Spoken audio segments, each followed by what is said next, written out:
Mr. Chairman. Gentlemen, first of all, thank you for your service to our country.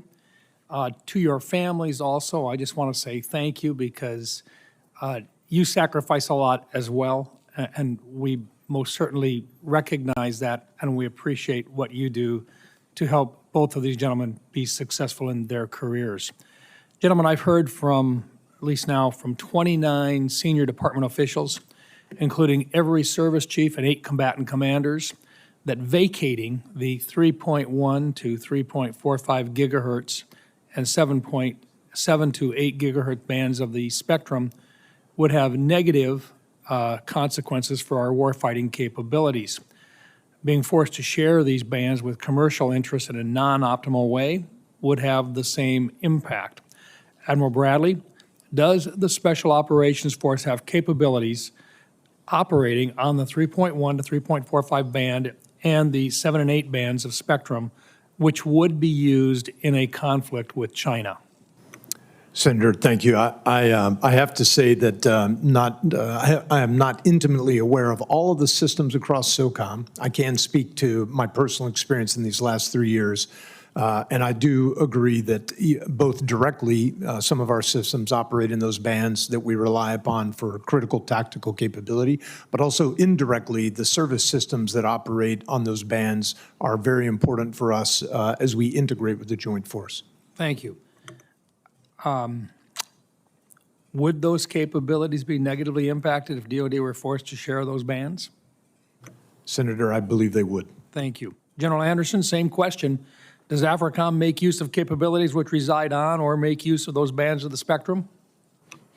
Senator, Africa being a remote location, we depend upon satellite communications that use some of those bands, as well as the air and missile defense systems that are on the continent.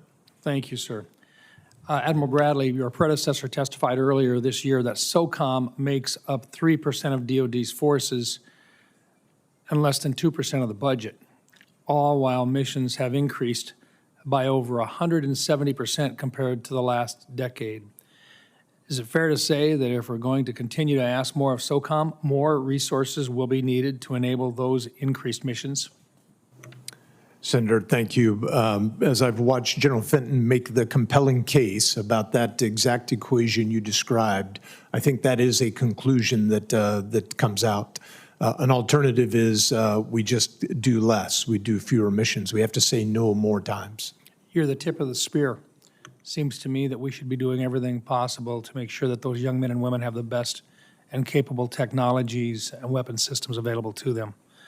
General Anderson, how do you assess AFRICOM's role in countering Chinese and Russian influence in Africa, particularly in regions where entities such as the Wagner Group or the PRC-affiliated commercial ventures are exploiting governance or security gaps?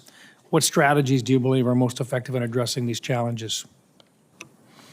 Senator, I appreciate that question. I think that is a critical area. How do we counter what these powers are doing on the continent when they run counter to U.S. interests?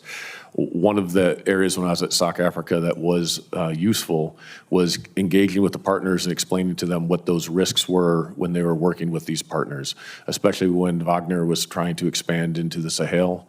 While they have gotten a foothold there, we were able to explain to them the risks that would entail, the corrosive nature of those engagements, the lack of human rights that those nations bring. And so that was helpful in buffering. It also helped in some of the other coastal West Africa states as well. As far as China, I would say it's similar of engaging and countering some of the malign influence operations that are out there. We saw across the Sahel counter-Western, counter-French, counter-U.S. propaganda take hold, and that then turns the populations against our interests. Wouldn't it be fair to say that there is a combination of hard power, military power, but there's also the desire to have not just that stick, but the ability to offer other capabilities as well? Can you give me some examples of what we would call soft power that might be available or be very helpful to you based upon our current situations in Africa? Yes, Senator, there, across the breadth of what our nation brings is important. Whether that's called hard power or soft power, it's influence, and how can we engage constructively with them? Can we encourage investment? Can we open sources to critical minerals?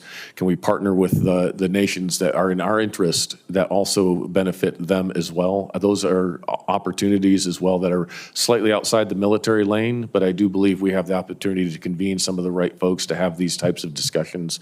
And then, again, engagement and building trust and partnership is critical, as we found in the past. Thank you, gentlemen. Thank you, Mr. Senator Chairman. Brown.